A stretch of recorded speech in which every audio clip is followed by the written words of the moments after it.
நீ ஒருமுறை கிருஷ்ணரிடம் கலியுகத்தின் முடிவும் கல்கி அவதாரமும் எப்படி இருக்கும் என்று கேட்கிறார் கருடர். சொல்ல ஆரம்பிக்கிறார் கிருஷ்ணர். 4 யுகங்களில் கலியுகம் தான் கொடூரமானதாக இருக்கும். கலியுகம் வரும்போது சில முக்கிய அறிகுறிகள் உலகத்தில் தெரியும்.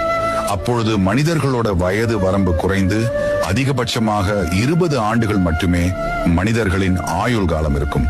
மனிதர்களின் உடலும் இயற்கைக்கு மாறான சமநிலையற்ற தன்மையில் செயல்படும். மக்கள் கடவுளையும் கலாச்சார சடங்குகளையும் புறக்கணிப்பார்கள். வழிபாடு கூட வியாபார நோக்கத்திற்காக மட்டுமே வழங்கப்படும். நெருங்கிய உறவுகள் கூட ஒருவரை ஒருவர் ஆதரிக்க மாட்டார்கள். விவசாயம் அழிந்து போகும். பசி மற்றும் தாகத்தினால் மனிதர்கள் இறக்க ஆரம்பிப்பார்கள். இப்படி கோரத்தாண்டவம் ஆடிய கலியுகத்தின் முடிவில் பகவான் விஷ்ணு சூரியனின் கதிர்களில் அமர்ந்து ஒரு சொட்டு நீரும் இல்லை எனப்படும் வரை அனைத்து நீரையும் உறிஞ்சுவார். வானத்தில் 12 சூரியன்கள் தோன்றும்.